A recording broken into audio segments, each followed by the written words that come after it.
wild to think this movie came out 20 years ago and it still holds up.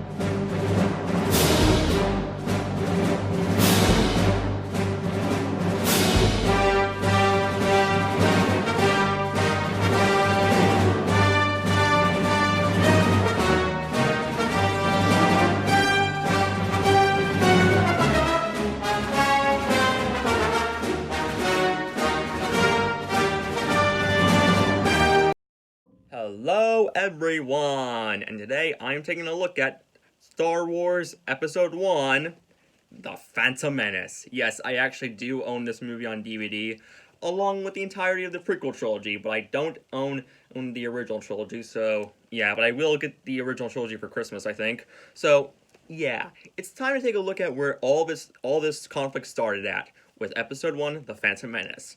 I mean, if I was going by release order, then I would be reviewing A New Hope, but I'm going to look at this in chronological order, so time to see if this movie holds up. I watched this movie last night, and I still enjoyed it. I mean, I've grown up with both trilogies, so I never hated any of the prequel trilogies, any of the prequel movies, so yeah.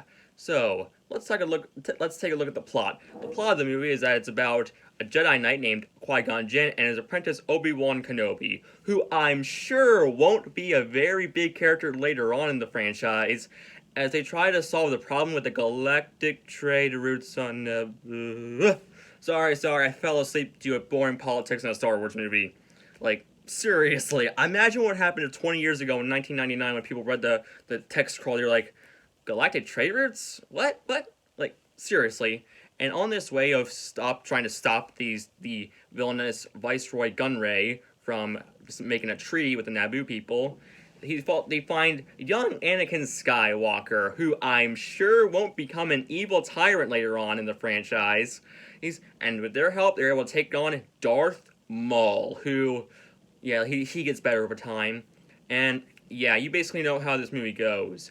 Now, I'm not gonna lie, I was kind of worried rewatching this movie, since I'm like, okay, will this be good, or will I finally see a lot of the bad stuff in this movie? And while I do notice a lot of the bad stuff in the movie, I still had fun with it.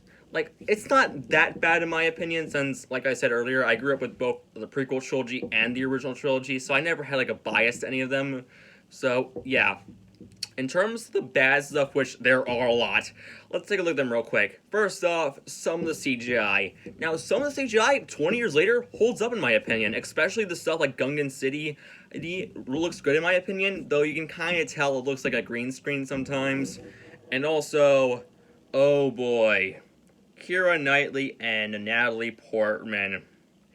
They are terrible in this movie. Like, they are so bored out of their minds. They're like, please, help us, Boss Nads. We will do whatever you want as long as you help us. They just sound like they're phoning it in my opinion. They are not good at all. The only time where Padme sounds genuine is when she's with little Anakin. But, man, she is not good in this movie. And neither is Keira Knightley. In fact, they actually sound the same a lot of the time. Good cloning. Good spy in my opinion. Good disguise, but still. Also, you know who I'm talking about, but Jar Jar Binks. Hey, say what you want about Attack of the Clones, but at the very least he does something. Here, he is just annoying, as he says some of the most annoying lines possible, like this, I speak. And man, he is just so annoying, in my opinion, but in a lot of others' opinions as well. And also, some of the jokes aren't very good, and yeah, and also Darth Maul, while he looks cool and has a cool fight scene, he here is mostly just your stereotypical bad guy, but thankfully, in the animated TV shows, he's an actual character. Though I'll fully admit Ray Parker is awesome as Darth Maul, in my opinion. So just saying. But still, sorry about that editor, guys, but still. And let's talk about little Jake Lloyd as Anakin Skywalker. Now, I'm not gonna lie, guys, I don't think he's that bad in the role. I mean, sure, he does have some bad moments here and there, like his "Are you an angel?" moment, which I'm like, bleh, bleh, bleh. Like, oh my god, I almost threw up in my mouth there. But still, he is decent in my opinion. I mean, sure, for every bad line he has, there are some good scenes with him in my opinion, especially when he's with Qui-Gon Jinn or Shmi. I really feel his bond with Qui-Gon, and it makes Qui-Gon's death even more sadder in my opinion, And also, his relationship with Smee was pretty good in my opinion, especially their goodbye scene, which I felt he was really good in. And yeah, Jake Lloyd wasn't that bad in my opinion. So yeah. But now let's talk about the good stuff in the movie. First off, Liam Neeson as Qui-Gon Jinn. He steals the show in my opinion, don't get me wrong. I love Ewan McGregor as Obi-Wan, but in this movie, Liam Neeson steals the show. He's basically the main character of the film in my eyes. He has the most to do, and you really like him. In fact, Liam Neeson is the only person in Hollywood who can say, yeah, that's right, I trained both with Batman and Obi-Wan Kenobi. What can you do? And I really like his dynamic with Obi-Wan. You really feel their bond, and it even makes it more tragic when he dies in the film. But yeah, Liam Neeson is always awesome in any movie, and seeing him with the lightsaber was pretty cool. Also, Ewan McGregor as Obi-Wan, well, he doesn't have much to do here. He is still pretty good, and he does get better in the later prequels. And also, I kind of like a lot of the effects in the movie. They look really cool, especially during the pod race scene, which, I'm not gonna lie, I actually really like the pod race scene. It feels, you really get the sense of energy, the speed. It feels fantastic in my opinion. And there is a lot of cool moments in my opinion, like when Anakin's all like, so Boba was trying to cheat. I had to outmaneuver him. And it's really cool in my opinion. Also, the fact that the action in the film is spectacular in my opinion. Every action scene is really well done. Though in my opinion, in the final act of the movie, they kind of jumped the gun a little bit by having 4 different action scenes take place at the same time, and only one of them is one I would really rewatch, that being the Qui-Gon and Obi-Wan versus Maul fight, which I'll fully admit is fantastic, and Duel of the Fates is literal perfection in my opinion. Probably my favorite Star Wars song, but still. And yeah, there is a lot of good stuff in my opinion. And other actors are pretty good. I even like the whole Boss Nass thing where he does this. I always find that funny in my opinion. And yeah, I just can't bring myself to hate this movie, guys.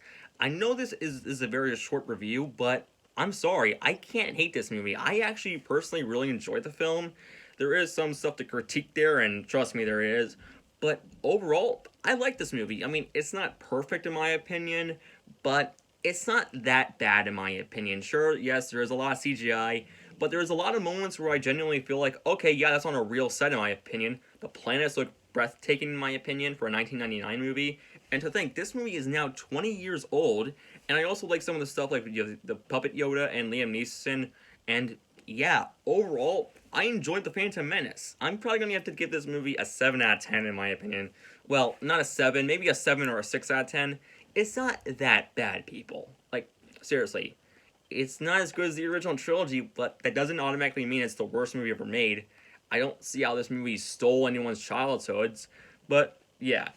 Anywho, I hope you enjoyed the video, and comment down below what you thought of The Phantom Menace.